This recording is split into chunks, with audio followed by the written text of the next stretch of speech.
Une petite frousse, par contre. Vlad Guerrero. Oh, monsieur. Faudrait pas le perdre, celui-là. Parce que ça paraît quand il n'est pas là. Oui, ça paraît. Je sais pas. Écoute, moi, je trouve que l'attaque des Blue Jays, bon, c'est sûr qu'à long terme, une perte de Vladimir Guerrero serait, je dirais même désastreuse. Au jeu!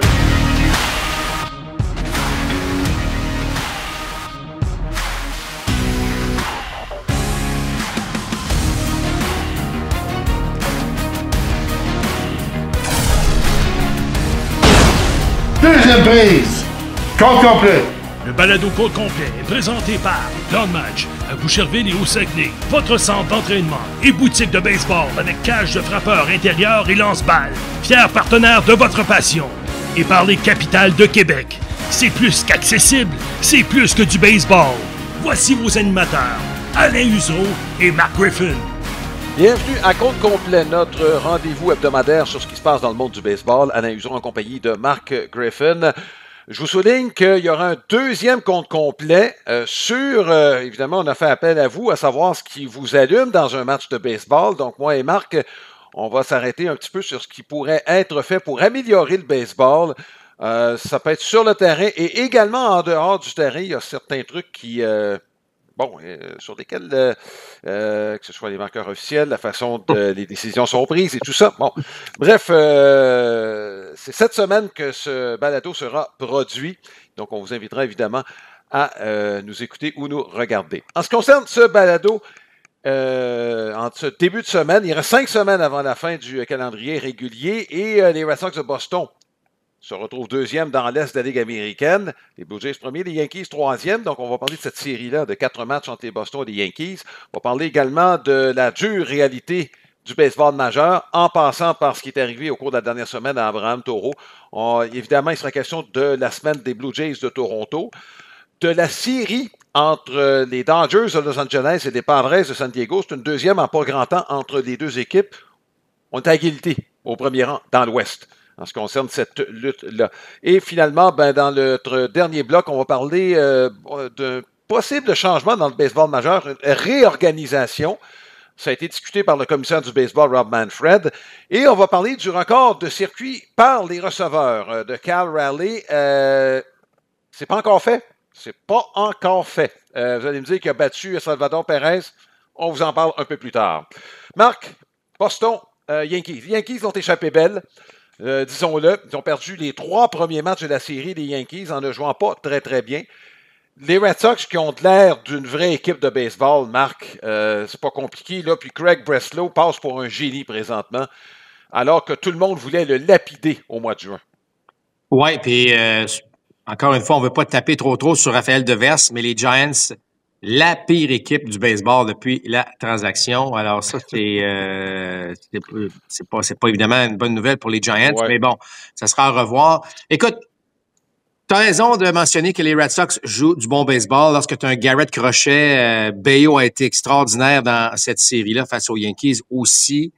Alors, tu vois que les lanceurs partants, il y a le poste de 5e partant là, qui reste encore là, peut-être à déterminer un peu là, chez les Red Sox, mais ça reste que on joue du bon baseball. Moi, j'aime ce que je vois de bien des joueurs. Les jeunes font le travail. Roman Anthony a l'air d'un vrai, là. Je veux dire, il n'y a pas de doute là-dessus. Ouais. C'est le fun. C'est le fun de voir ça. Puis, regarde, Alain, balayer une série au baseball, c'est déjà difficile, une série de 3 matchs. Imagine une série de 4, alors que là, les Red Sox ont échappé le dernier match. Mais du côté des Yankees, je pense qu'on expose un peu les Yankees dans cette série-là. Et ce que je veux dire par là, c'est que si les Yankees ne frappent pas de coup de circuit, Alain, on est dans le trouble. On joue pas encore du très, très bon baseball en défense. Je trouve que les prises de décision qui sont encore très douteuses. Là, je pense sur quel but lancer, sur des erreurs autant physiques que mentales. Puis, au niveau des lanceurs, c'est pas des boîtes à surprise, Alain, mais il y a un petit peu moins de constance qu'on a vu dans la première moitié de saison. Puis on l'a vu, lorsqu'un partant adverse domine, c'est difficile, Alain. On produit pas une tonne de points outre la longue balle. Alors, c'est Les Yankees, s'ils se mettent à frapper, Alain, ça va être probablement la meilleure équipe du baseball. On le sait, là, ils dominent à peu près toutes les catégories offensives importantes. C'est pour ça, Marc, je te trouve sévère un peu. Je préfère te donner le crédit aux Red Sox parce que c'est la meilleure attaque de la Ligue américaine, là, des Yankees de New York. Quand tu regardes le MPP, tu regardes, ils produisent à l'étranger, ils produisent à domicile. Mais Alain, on ne court pas bien les buts. Je vois des choses que j'aime pas. J'ai vu Bellinger pas courir hier à 100% sur une possibilité de double jeu. Il était sauf, là. Mais c'était bien trop serré. Fait que, il y a des petites choses qui m'agacent chez les Yankees à ce niveau-là. Tu sais, les Yankees, là, Alain, normalement, là, c'est... Je dirais pas que c'est impeccable, là. Il va y avoir des erreurs, là, mais tu sais, en termes de comment on joue le baseball là, chez les Yankees, ça devrait être la marque de commerce. Tu joues pour les Yankees, tu cours, tu fais les jeux, bon, mais il y a trop de petits éléments là, qui m'empêchent de croire que c'est l'équipe qui va dominer carrément là, d'ici la fin de la saison. Oui, c'est sûr qu'il y a des trous, Marc. Je regardais, puis là, ben, les trous semblent s'agrandir. On les amplifie. Lorsqu'une équipe a des ennuis, Marc, c'est ce qui arrive. Tu regardes je regardais la moyenne de présence sur des buts, par exemple, au poste d'arrêt court, de troisième but, de receveur, quand Wells est le receveur. C'est pas 300, là. Dans les 3 cas. C'est le tiers de la formation, ça. Ça nous rappelle un peu les Dodgers. Les Dodgers qui n'ont pas de mauvaise attaque dans l'ensemble. Mais on a l'impression que c'est exposé davantage. Et c'est ça que je trouve cruel un peu. Et je l'ai mentionné à quelques reprises, surtout dans le cas de Volpe. Moi, je trouve qu'on a été un peu injuste à son endroit parce que c'est pas lui qui est supposé de transporter cette équipe-là. Non, mais par contre, tu sais, Volpe, il faut qu'il se rende sur les buts. Tu sais, les Yankees, là, Alain, là, tu peux frapper 8 coups de circuit en solo, tu as fait 8 points, c'est beau, mais tu comprends, ça prend le circuit de 2 puis 3 points. T'sais, on a carburé à ça depuis des années. Ouais. Fait que ça prend des gars sur les buts, et il faut qu'un gars comme Volpe, qui a le profil d'un joueur qui est quand même assez rapide, qui est très athlétique, trouve le moyen de se rendre sur les buts, puis tu as l'impression qu'à chaque fois qu'il se présente au bâton, lui veut frapper un circuit. Alors que moi, je pense que il va en frapper, là, mais je veux dire, c'est pas son rôle. Son rôle, c'est rends-toi sur les sentiers. Frappe une balle en lieu sûr. Trouve le moyen de te rendre sur les buts de n'importe quelle façon. Puis là, ben, les Judge et Stanton et compagnie, ben, pourront se présenter au bâton avec des coureurs sur les sentiers. C'est ça que tu veux. Là, présentement, Judge est un petit peu au ralenti. Est-ce que c'est sa blessure? Est-ce que c'est le fait qu'il est frappeur de choix? C'est que c'est pas fait pour tout le monde d'être frappeur de choix non plus. Donc, il y a quand même des défis, mais je suis d'accord, Alain, dans le sens que si l'équipe se met à frapper, il faut que tu frappes, Alain. Mais si, par contre, que lorsque tu affrontes un lanceur de premier plan, si tu n'es pas capable de montrer les chiffres que tu montres, ça aussi, là, c'est un enjeu là, du côté des Yankees. Là, on va jouer contre les Nationals de Washington. Ben, normalement, on va frapper. Là. Normalement, on a vu ce qu'on avait fait contre les Rays de Tampa la semaine dernière. Là. On les a massacrés, 14 coups de circuit en 2 matchs. Mais là, on a affronté des lanceurs solides. Oups! On était très silencieux dans les 3 premiers matchs. Fait que ça va prendre un petit peu donc de constance. Mais Alain, pour faire en sorte que le jeu en défense, les prises de décision soient moins exposées, il faut pas arrêter de frapper. C'est aussi simple que ça. Oui. Écoute, c'est la force de l'équipe. C'est la force de l'équipe. Fried et Rodon, Marc, continue de bien lancer. Oui. Regarde, Fried, tout de même pas de sa faute, son équipe n'a pas marqué de points à son dernier départ contre les Red Sox de Boston. Ça a été un très bon match. Tu perds 1-0, tu as fait ton travail. Dans le cas de Fried et Rodon, ça va se replacer. Je pense que c'est 2 gars qui avaient une feuille de route. Et ils font partie de l'équipe, Marc. Ces 2 gars-là sont supposés d'être la locomotive de cette formation-là. Donc, il y en a des équipes pour qui c'est la vitesse, il y en a d'autres, c'est autre chose. Moi, ce que je trouve un petit peu, globalement, ils ont une très bonne moyenne de présence sur les buts, mais je regarde dans l'ensemble de façon régulière, il y a 2 gars qui sont vraiment au-dessus de la moyenne dans la présence sur les buts, c'est Grisham et Judge, et surtout Judge qui tire vers le haut à peu près tout le monde et toutes les statistiques d'équipe. Il faut être plus souvent sur les buts. Moi, je pense que c'est ça qui est la clé. Comme tu disais tantôt, le circuit en solo, Earl Weaver, quand c'est le père, je le disais, du circuit de 3 points, c'est ça. Chez les Yankees, ça prend du monde sur les sentiers. Exact. Écoute, Alain, puis on a beaucoup de retraits sur des prises, fait qu'on ne teste pas nécessairement la défense adverse tant que ça, comme par exemple les Blue Jays qui c'est l'équipe la moins retirée sur des prises, donc ça fait partie des succès de l'équipe, c'est de mettre la balle en jeu et mettre de la pression sur l'adversaire. Donc, vraiment, les Yankees, on doit carburer avec la puissance, mais idéalement avec des gars sur les entiers, puis c'est là qu'on va voir qu'on peut voir une différence. Là. Oui, bravo pour les Red Sox de Boston et Craig Breslow. Les Red Sox, Marc, ont dû procéder à un changement pas très populaire au Québec. On le comprendra. Abraham Taureau qui a été rétrogradé, non seulement ça, mais retiré de la liste des 40 joueurs. Il a accepté sa démotion. Va se retrouver à Western au niveau 3A pour terminer la saison. Ça ne signifie pas qu'il ne sera pas de retour au mois de septembre. Il va falloir des changements, évidemment, sur les 40 joueurs. On ne sait pas trop ce qui peut arriver de ce côté-là. Mais c'est assez cruel, Marc, parce qu'il était très bon lorsqu'il a été rappelé dans le cas d'Abraham Taureau. Ben, cruel, c'est le mot juste, Alain, parce que rappelez-vous, lorsque Abraham s'est joint aux Red Sox là, des Ligues majeures au début du mois de mai, là, son impact a été immédiat.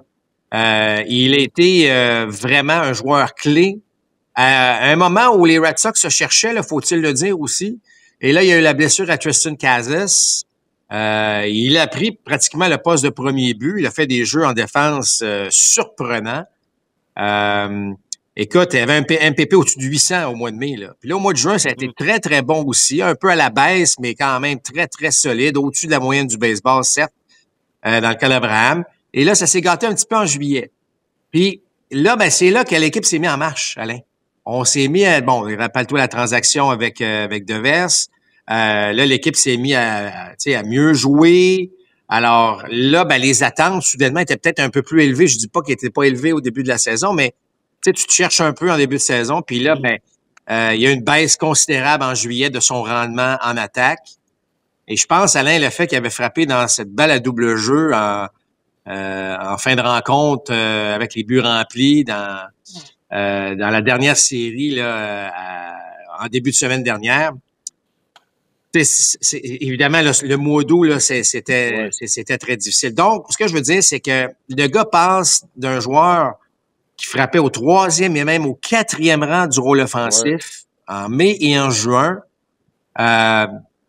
Puis, tu sais, aide l'équipe vraiment, il faisait partie des solutions à être non seulement, retourner de niveau 3, mais sorti de la liste des 40. Donc, c'est ça le sport professionnel. Le baseball, c'est cruel. Souvent, on me disait, c'est pas de te rendre en haut, Alain, qui est difficile, c'est d'y rester puis de prouver que tu restes constamment. Tu sais, Alain Abraham, c'est une longue carrière là, déjà pour lui, mais puis tu sais, à chaque fois, Alain, qu'il est retourné dans les ligues mineures, il s'est retroussé les manches puis il est revenu. Mm-hmm. Alors, moi, j'admire beaucoup Abraham Taureau. Je m'en suis jamais caché. Je trouve que c'est un athlète extraordinaire. Il montre un caractère. Regarde, tu goûtes aux ligues majeures, tu veux pas retourner dans les mineurs. Alors, lorsque tu sais, combien de fois un gars peut retourner dans les mineurs puis dire, hey, là, je suis assez, là, tu sais. Alors que lui, non. Il décide de travailler fort, veut retourner. Alors, moi, je trouve que, faut admirer Abraham Taureau, mais effectivement, ça expose cette difficulté de rester, puis que les carrières sont pas nécessairement très longues dans le baseball majeur. Alors, c'est dur. La compétition est féroce. C'est pas évident, mais je suis convaincu qu'Abraham Taureau va retourner dans le baseball majeur. Si ce n'est pas cette année, ça va être l'année prochaine.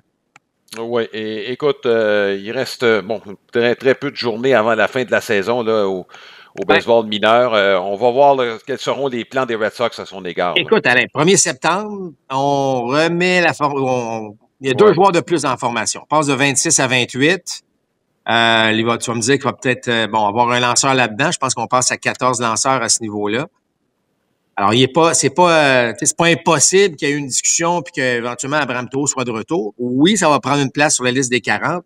Mais Alain, je trouve que dans les dernières années, là, la liste des 40, là, ça bouge pas mal. On n'hésite pas, justement, on l'a vu dans le cas d'Abraham, on n'hésite pas à en enlever un gars, alors que ce sera peut-être le même cas dans une semaine. Là, exact. Ben écoute, on espère le mieux pour lui. C'est pas compliqué, là. Ouais. Puis, je pense que les Red Sox ont beaucoup aimé sa contribution.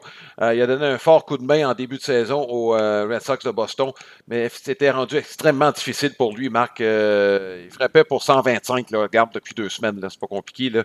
Donc, dans un contexte où les Red Sox se battent pour une place en série. Exact. Donc, on lui souhaite évidemment le meilleur. La question de la semaine est présentée par Sylmar Autoville. C'est votre détaillant pour les pneus de voiture et de camions classiques et antiques. Je vous invite à consulter le www.sylmar.ca. On s'adresse aux amateurs de baseball. Il y en a des amateurs qui sont des partisans des Yankees de New York, eux en particulier, mais pour les autres, mettez votre chapeau pendant 30 secondes des Yankees de New York. Et dans le fond, on a parlé d'Anthony Volpe. Avez-vous toujours confiance à Anthony Volpe? Il y a eu un congé ce dimanche. Il a fini le match, mais c'est pas lui qui a commencé. Il fait l'objet de nombreuses critiques. Est-ce que vous lui faites encore confiance? On vous invite à envoyer vos commentaires. Vous pouvez aller sur notre page Facebook, facebook.com/compte-complet balado. Vous pouvez passer aussi directement sur notre site internet compte-complet.com. Amateur de baseball, viens vivre l'expérience des capitales au Stade Canac. Du baseball professionnel, une ambiance électrique, le tout dans un stade de baseball mythique au cœur de Québec. Billets sur capitaledequebec.com. Alain, on prend quelques instants pour souligner nos partenaires principaux de ce balado. Évidemment, Plan de match, où je me trouve ici à Boucherville. Plan de match, boutique de baseball, évidemment. Il y en a 2 maintenant. Il y en a une également à Jonquière. Je vous invite à visiter, évidemment, la boutique en ligne. Donc, 12 mois par année, vous pouvez acheter votre équipement de baseball en ligne également. Et à Boucherville, cage de frappeurs, cours privés, des cours en groupe également, toutes sortes de façons de s'entraîner. Alors, allez visiter le site Internet, évidemment, de Plan de match. Et les capitales de Québec, encore une fois, ça va bien pour les capitales. Alain, on a eu des matchs à guichet fermé tout au long du mois de juillet et du mois d'août à Québec. Les séries s'amorcent bientôt aussi, alors allez encourager les capitales de Québec qui nous offrent un spectacle tout à fait extraordinaire. Alors, si vous voulez plus de renseignements sur notre balado, visitez notre site internet www.comptecomplet.com.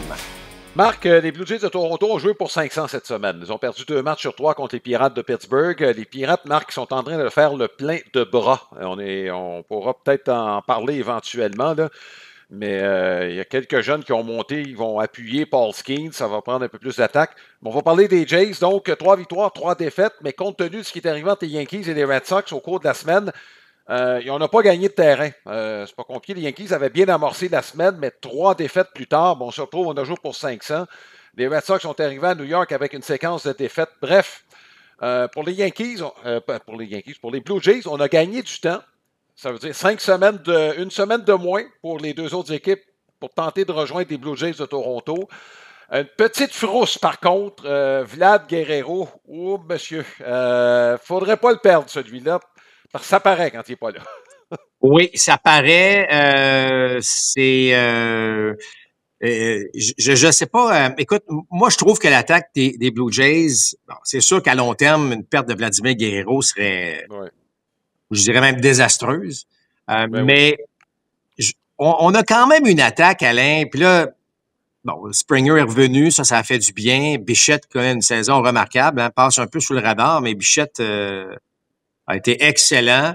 Mais là, tu vois que des gars comme Barger, c'était un petit peu plus difficile, d'où le fait que Varsho arrive, puis là, soudainement, Varsho, quand même, là, frappe des circuits à un rythme assez impressionnant à ce niveau-là.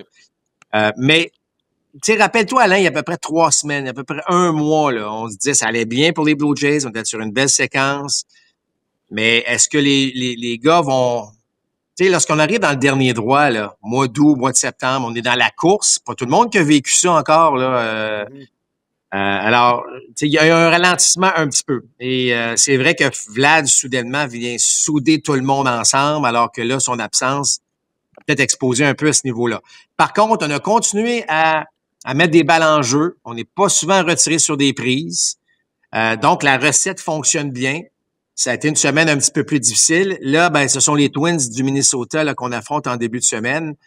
Le retour de Vlad est prévu pour ce lundi. Alors, tu sais, tu l'as dit, Alain, on a gagné une semaine, finalement. Puis c'est là que on voit que c'est dur de gagner du terrain. Il faut que tu en gagnes des matchs, puis il faut vraiment que tu souhaites que l'équipe de tête les perde à peu près toutes là, si tu veux gagner du terrain.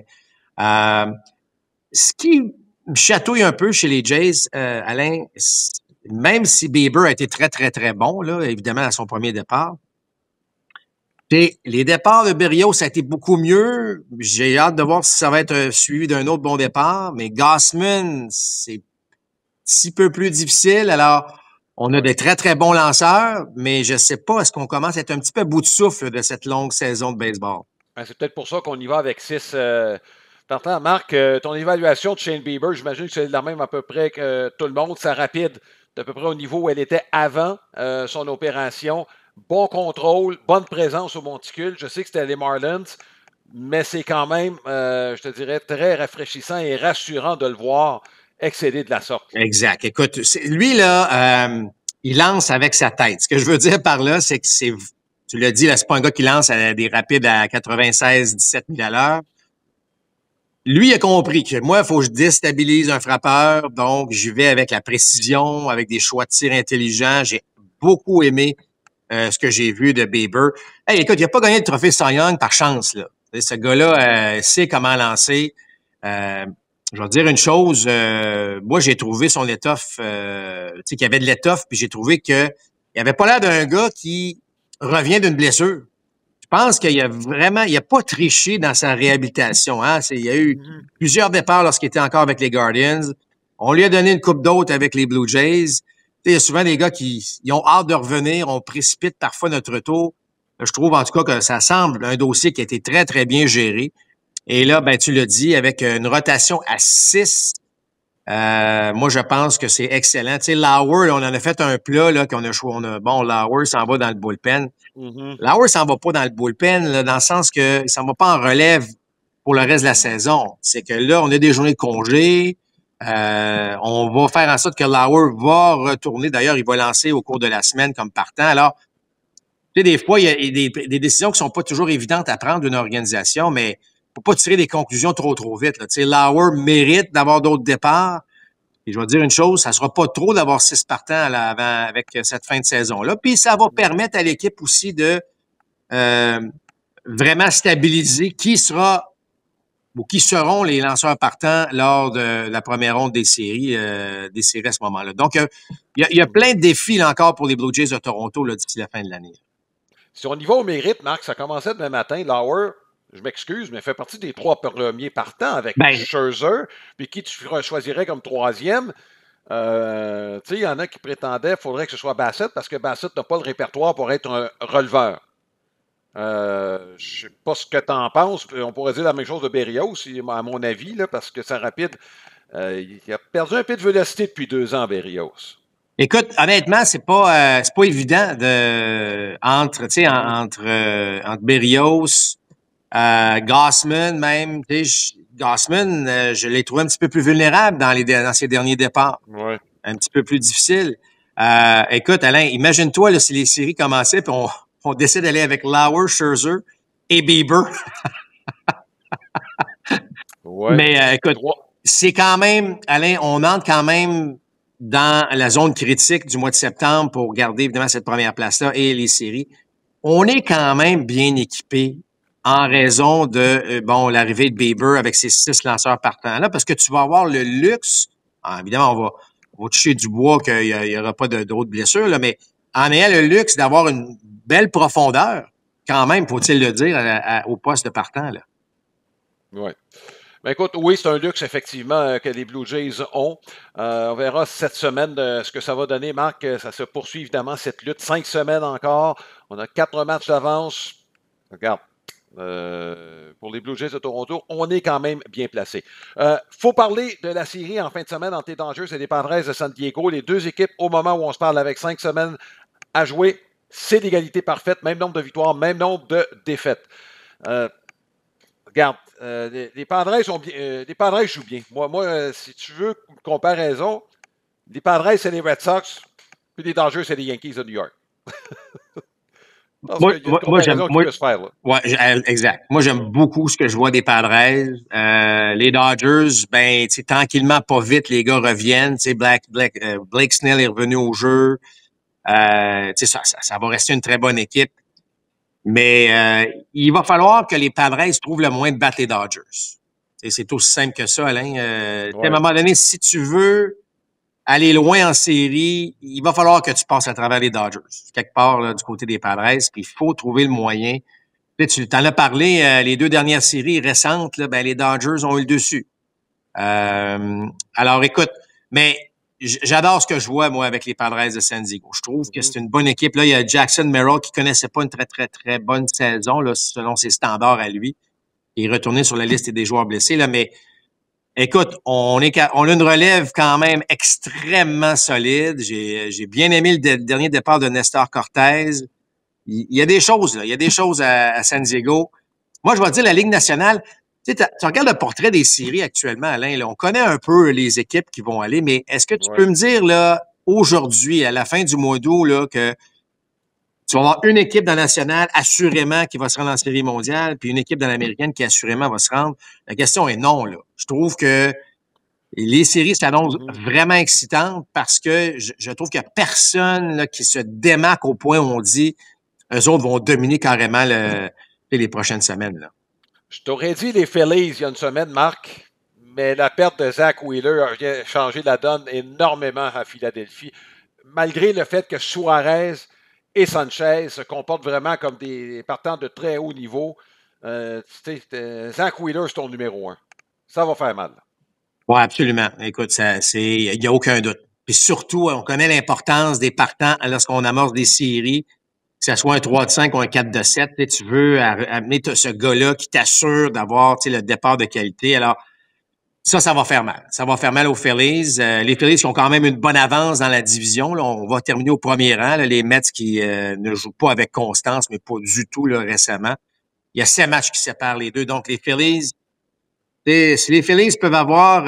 puis l'autre affaire, par contre, Alain, qui va être dangereux pour les Phillies ou les Dodgers, c'est selon, c'est qu'il faut pas oublier que il y a 3 divisions.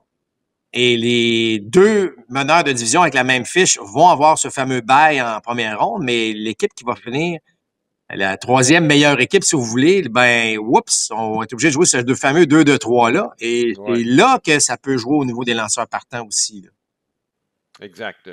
En tout cas, oui, Marc, tu as raison là-dessus. Je persiste à croire que les Phillies ont encore un très solide club. Mais, bon, effectivement, ça joue sur le terrain. On va voir, la première des choses, qui va bénéficier de se laisser passer parce qu'il y a Milwaukee qui est là. Est-ce que Milwaukee, évidemment, ne pouvait pas maintenir le même rythme qu'on a eu au cours des 6 dernières semaines? Mais, tu sais, c'est en attaque du côté des Brewers. Marc, juste entendre là-dessus. Moi, il y a quelque chose que je n'ai pas aimé au cours de la dernière semaine. Il y a eu des retours au jeu. Rhys Hoskins, entre autres. Là, puis, Andrew Vaughn ne faisait pas partie de la formation partante. À un moment donné, ça m'a dérangé un peu. Andrew Vaughn a fait partie des succès de l'équipe au cours des 6 dernières semaines. Oui. Et Rhys Hoskins était très bon. Il fait partie des, on va dire, des bons côtés des Brewers au cours des premières semaines. Mais moi, je pense, Alain, que tu n'as pas le choix de ramener Hoskins en formation compte tenu de ce qu'il avait fait avant. Mais on ne sera pas très patient, là. Tu sais, à un moment donné, là, parce que je regarde, il y a 5 matchs qui séparent les Brewers aux Cubs. C'est pas une bonne avance, Alain, mais tu peux pas juste te dire, OK, on a le premier rang assuré, là. Alors, on a gagné seulement 4 de nos 10 derniers matchs. On est dans, c'est peut-être de ce passage à vide qu'on n'avait pas vraiment vécu encore, là, du côté des Brewers. Mais Pat Murphy, moi, je lui fais grandement confiance, Alain, puis j'ai l'impression que Vaughn va être de retour plus tôt que tard dans la formation parce qu'effectivement, c'est probablement l'ajout qui a eu le plus d'impact ou presque. Là, ça n'a même pas été une transaction à la date limite. Là, ça s'est fait quelques semaines avant. Oui, effectivement. Puis ce gars-là, il faut qu'il soit dans la formation partante à tous les jours. Moi, d'accord. J'ai vu ça. Peut-être pour service rendu, on peut le comprendre. Pas sûr, mais enfin. On peut comprendre, Alain, mais c'est là qu'on va voir si Pat Murphy dit OK, ben parfait, tu étais revenu, là, on t'a donné un match, 2 matchs, 3 matchs. Je parle de Rhys Hoskins, entre autres choses, mais je veux dire, il faut un peu comme les Red Sox ont fait avec Abraham Taureau, dans le sens que là, les gars, ça prend, tout le monde doit embarquer dans le processus, tout le monde doit jouer. Alors, si ça marche pas pour un, ben là, il faut que tu mettes ta meilleure formation pour garantir de remporter le titre de la division. Oui, puis Murphy doit jongler parce qu'il n'y a pas d'ouverture comme frappeur de choix. C'est Yelich qui occupe cette position-là avec les Brewers. Puis Hoskins ne peut pas jouer ailleurs. Vaughn, on l'a déjà utilisé comme voltigeur. La force des Brewers, entre autres, c'est la défense. Est-ce qu'on va compromettre ça pour pouvoir avoir les deux? En tout cas, regarde, ce sera aux Brewers de gérer ce petit problème, si problème est. La carte de baseball de la semaine, une présentation de cartes-dunion-dépôt.ca. C'est votre détaillant de cartes sportives et non sportives avec plus de 60 000 articles en vente sur eBay. Une cote parfaite de satisfaction à 100%. On a retenu une carte de Dizzy Dean de la série Tattoo Orbit et ça date de 1933. 1933, évidemment, c'était la Grande Dépression, mais le baseball était immensément populaire.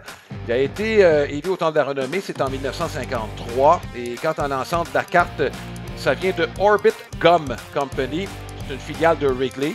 Wrigley est encore associé au Gum Balloon, et gum de toutes sortes, de toute façon. Ces petites cartes-là marquent 5 cm par 6. C'est pas très très gros, c'est en noir et blanc avec un fond coloré. Dizzy Dean marque, c'est peut-être un des lanceurs les plus médiatisés des années 30.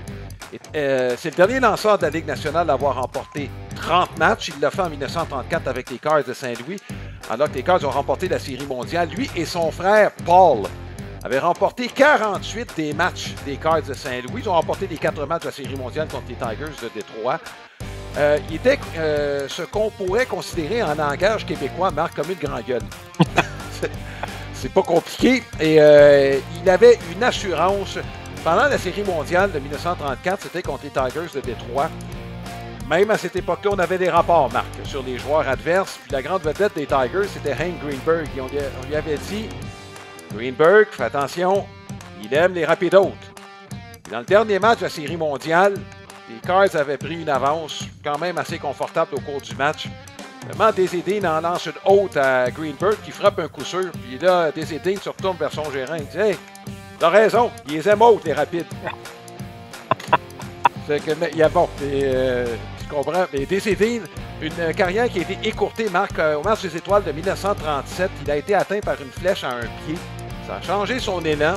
Il a développé un mal de bras. Il n'a plus jamais été le même par la suite. Quand tu regardes ses statistiques, d'ailleurs, il a lancé l'année suivante avec les Cubs. Il est rendu en Série mondiale. Mais, Marc, il essayait de survivre avec ce qu'il connaissait du baseball. Parce que tu regardes, son nombre de retraits sur des prises était famélique. Il faut dire qu'il y en avait beaucoup moins à cette époque-là, mais même dans son cas à lui, beaucoup moins. Il a essayé de survivre pendant quelques années. Puis finalement, il a terminé sa carrière grâce à quoi?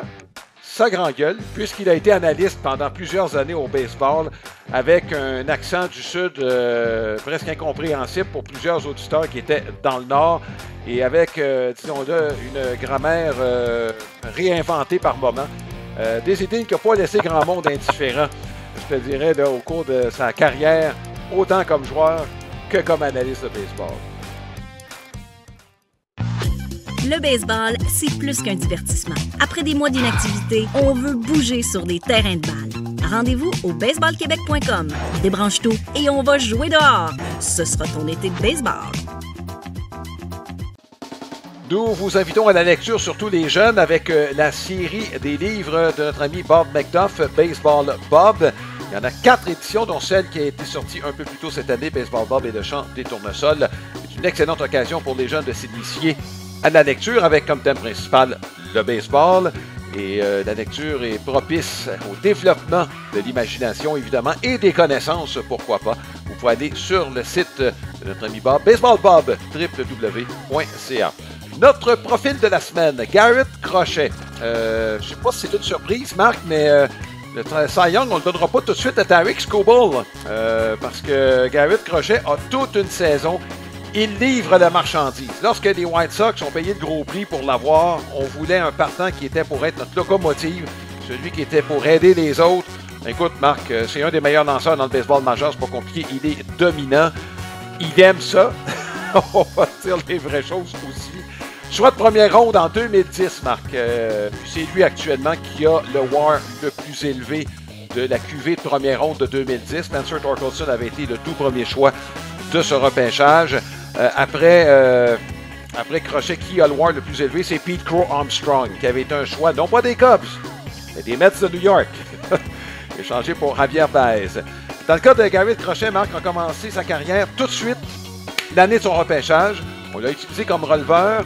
Malheureusement pour lui, a raté une saison complète en raison de l'opération Tommy John. L'année passée, sa première comme partant, on voyait déjà, Marc, que ce gars-là avait l'étoffe pour être un partant et pour être dominant. Évidemment, l'année passée, avec les White Sox, tu comprendras que son dossier victoire-défaite n'était pas très, très reluisant. Il n'y a personne qui a un dossier reluisant victoire-défaite avec les White Sox l'année passée. Et Marc, cette année, là, se retrouve dans un environnement gagnant. Quelquefois, Marc, il y a des joueurs qui, dans des environnements où il n'y a plus de pression, qui peuvent avoir plus de difficultés. Dans le cas de Crochet, il faut dire qu'il a les épaules assez larges pour en prendre. Puis lui, il a l'air à trouver ça le fun de jouer avec les Red Sox de Boston. Écoute, Alain, c'est 6 pieds 6, 245. Fait que tu parlais d'épaules larges, là, puis de colosse au monticule. Garde, il y a une présence. Tu sais, Chris Sale, rappelle-toi, il y avait une présence, mais c'est un grand maigrichon au monticule. Mais lui, il arrive avec encore plus un volume imposant qui est devant toi, qui est à 6 et 6. C'est que tu as l'impression qu'il va porter la balle dans le gant du receveur. C'est intimidant et je vais te dire une chose, il n'a que 26 ans, Alain. Donc, si on considère que les meilleures années s'en viennent, alors tu imagines là, ce qu'il peut faire pour les Red Sox au cours des prochaines années. Mais tu as ton as et Crochet a tout pour. Puis tu le regardes, là, l'expression game face, tu as l'impression qu'il l'a 24 heures sur 24, lui. Hein? Il est en mission lorsqu'il est au monticule. Il entend parler. Il parle. Pour lui, là, c'est business. Puis, moi, je m'en vais te retirer. Je vais t'intimider s'il faut. Alors, regarde, il y a tout. Il y a tout pour réussir. Marc, quand il est au monticule, tu as l'impression qu'il va tout te lancer. Tu sais, avec la jambe, le bras, il y a une grosse poussée. C'est un gars fort. T'es mieux d'être prêt si t'aimes pas qu'il lance à l'intérieur, là. Mais c'est ça, t'as l'impression que c'est pas juste la balle qui s'en vient, qu'il te lance tout l'ensemble de son corps. Hey, ça doit pas être facile de voir la balle sortir de sa main, comme tu as mentionné, avec la jambe. Puis, je me répète, là, mais à 6 pieds 6, t'imagines là, quand il dépose son pied puis s'en va porter la balle, là, je veux dire, c'est comme frappeur gaucher, ça doit être quand même assez spécial. Là. On a eu les Randy Johnson à une certaine époque, là, mais je peux dire une chose, Garrett Crochet, ça doit pas être nécessairement l'endroit le plus agréable de te retrouver dans le rectangle des frappeurs avec un gars comme ça. Mais regarde, c'est pour ça qu'il a, tu sais, tu regardes sa moyenne de points mérités, tu regardes son ratio de but sur balle, retrait sur des prises. Je veux dire, tout est là présentement pour Garrett Crochet. Puis son équipe est présentement là, a une place en série. Alors, regarde, c'est parfait pour lui. Moi, je pense que c'est un excellent marché. Boston pour un gars comme ça. Puis il est capable d'en prendre. Puis je veux dire, c'est pas un gars qui va se laisser intimider par si jamais il va dans un passage à vide. C'est pas ça qui va le déranger trop. Là. Oui. Et Marc, je sais pas si ça te surprend, j'ai regardé le WAR des lanceurs avant que ça commence. C'est Skubal qui est premier. Crochet est troisième. Hunter Brown, c'est faufilé entre les deux. Hunter Brown, évidemment, joue dans un contexte très avantageux pour des frappeurs. Ça compte probablement dans le WAR. Et Skubal, regarde, disons-le, là, c'est un numéro 1 au même titre que Garrett Crochet. Hunter Brown, on peut le comparer également. Bref, c'est pas encore fini, il reste encore 5 semaines, mais j'ai l'impression que la lutte, dommage pour Brown, mais va se faire entre les deux gauchers. Pour le Cy Young. Oui, mais écoute, mais tu fais bien. Moi, je pense qu'il faut donner un peu d'amour à Hunter Brown. C'est pas le nom là, qui ressort nécessairement tout le temps, mais ce gars-là est en train de monter une saison tout à fait phénoménale. Mais effectivement, ça pourrait jouer entre les deux grands gauchers qui, ma foi, moi, j'étais frappeur gaucher, Alain. Là, j'aurais peut-être eu un petit mal à laine là, avant un match contre ces gars-là. Oui, on peut comprendre ça. Marc, on va parler de la réorganisation envisagée et peut-être même envisageable du baseball majeur. Et ce sont les mots du commissaire du baseball, Rob Manfred. Ça fait longtemps, Marc, qu'on prend des mesures pour économiser de l'argent. Je parle entre autres du fait qu'on a éliminé plusieurs équipes dans le baseball mineur. Ça, c'est, regarde, il y a Jerry Reinsdorf, là, ça fait des années que lui voulait en éliminer, ben, il a eu son souhait. Pourquoi Reinsdorf? Ben, il est propriétaire aussi, c'est le propriétaire des White Sox de Chicago, propriétaire des Bulls de Chicago. Puis tu comprends qu'avec les Bulls, il a gagné souvent, merci à Michael Jordan, entre autres. Puis, il n'y a pas de club école au basketball. Hein? Donc, je me demande pourquoi que c'est pas la même chose au baseball. Regarde, on comprend pourquoi les White Sox sont venus tout croche depuis plusieurs années. Regarde. Mais toujours est-il que là, le but, Marc, non avoué, c'est de limiter les dépenses de transport. Et tu sais, il y a des équipes comme Seattle là, qui voyagent beaucoup plus. Et là, la réorganisation, Marc, a ce but-là notamment, d'éliminer les coûts de transport. Autrement dit, Seattle, plutôt que de se promener au Texas, tu comprends, 2 fois par année, bien là, jouerais plus avec San Francisco, avec Oakland, resterait sur la côte ouest. Chicago, ben, on s'affronterait plus souvent au sein de la même section. Je pense qu'il y a un peu de ça derrière ça.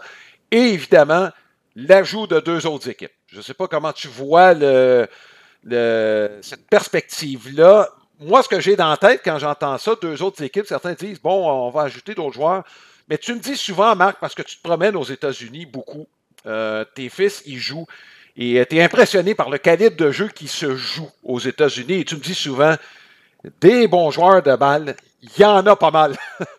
Donc, si je prends tes propos et à travers tout ça, on est capable de soutenir l'ajout de 2 autres équipes.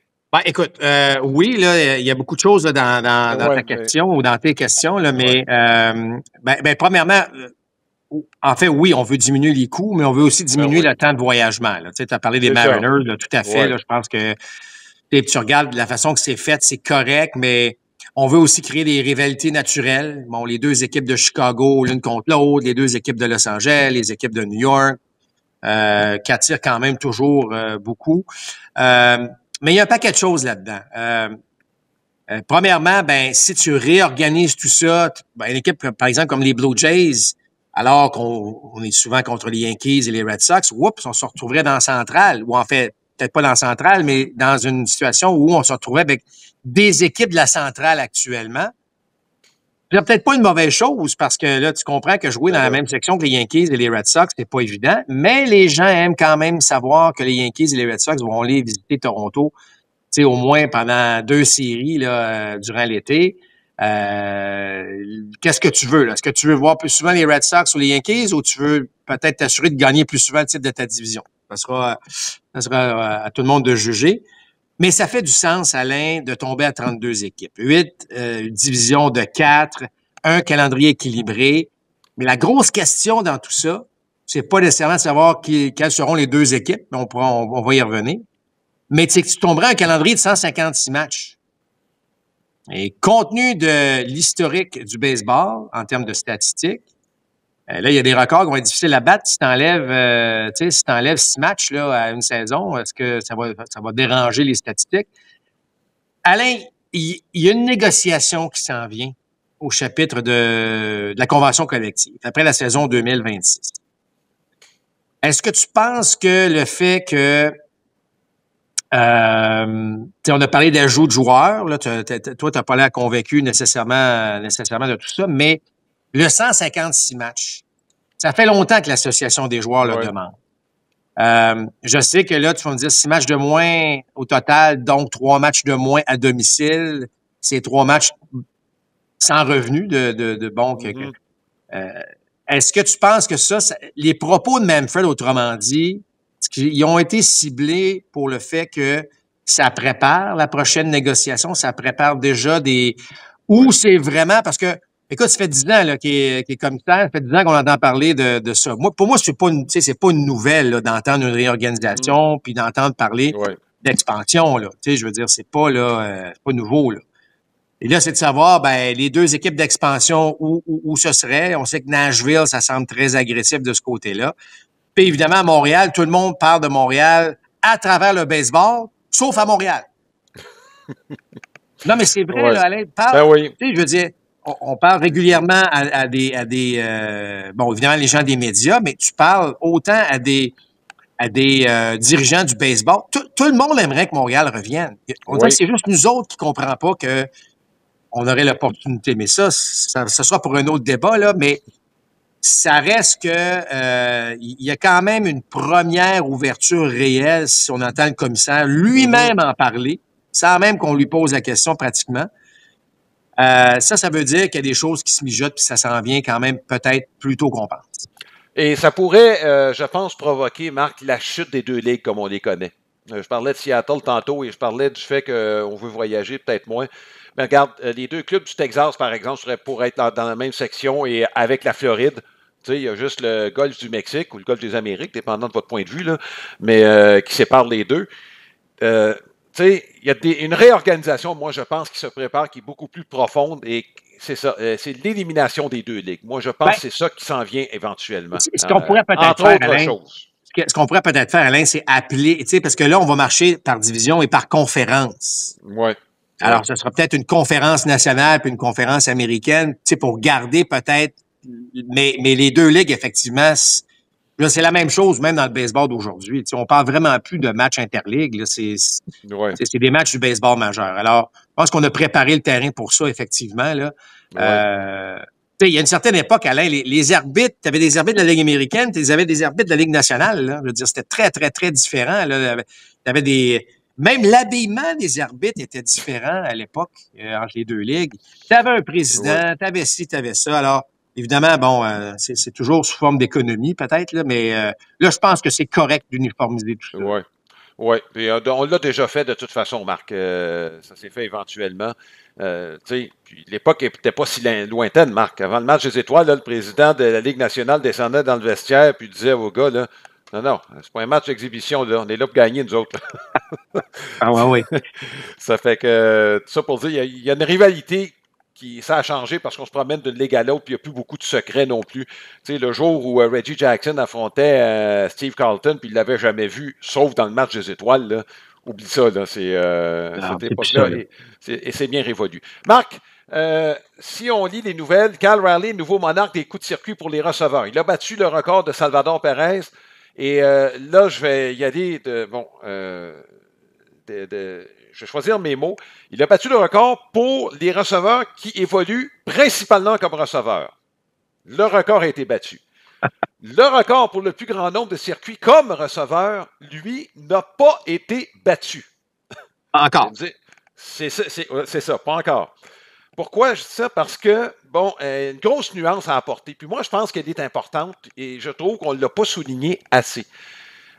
Salvador Perez, quand il a frappé ses 48 coups de circuit, il y en a une quinzaine qui l'a frappé alors qu'il était frappeur de choix. Ça n'enlève rien à son exploit. OK? Quel est le vrai record alors que tu t'accroupis derrière le membre et tu frappes un coup de circuit? Ce record-là est de 42 et il appartient à Javier Lopez. Donc, on parle d'autre chose. Et Cal Raleigh, il est rendu à combien de circuits quand il était comme receveur? Il a fallu regarder hier, Marc, parce que tu m'as dit, il en a ajouté 2. OK, ça lui en donne combien comme receveur? Il est rendu à 40. Les chances qu'il batte le record de Javier Lopez sont quand même très, très bonnes avec 5 semaines à jouer. Mais je pense, Marc, que cette nuance-là, on ne la souligne pas assez.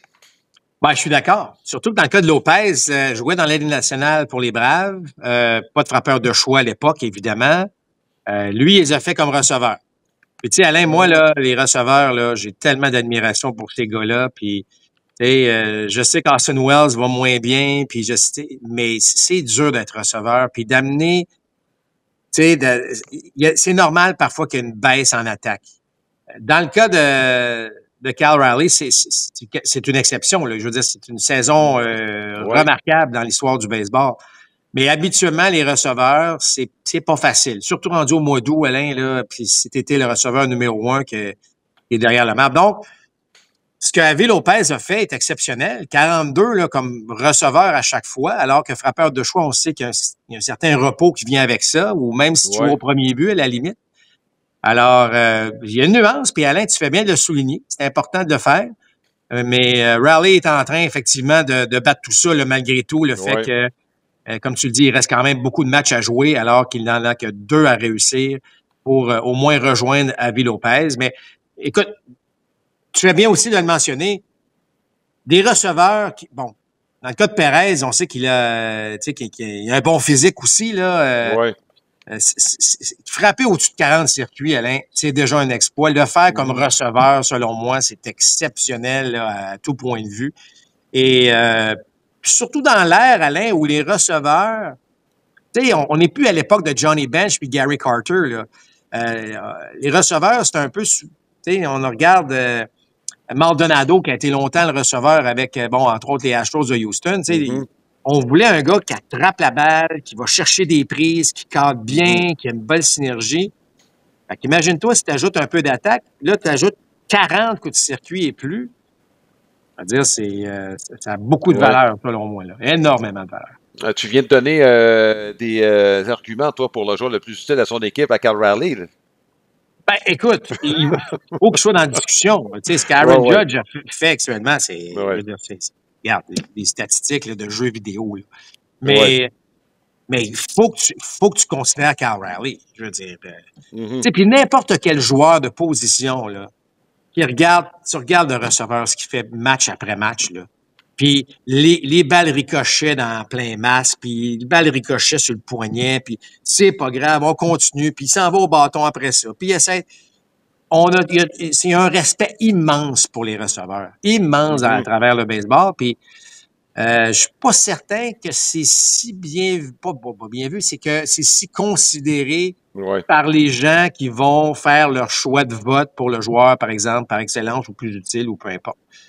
Mais je vais dire une chose, là, lorsqu'un receveur est choisi, il n'y a personne qui va obstiner, personne, parce que tu le sais que ce gars-là, il a travaillé, je dirais pas plus fort, mais dans la position où il joue, là, il a certainement dépensé un petit peu plus d'énergie.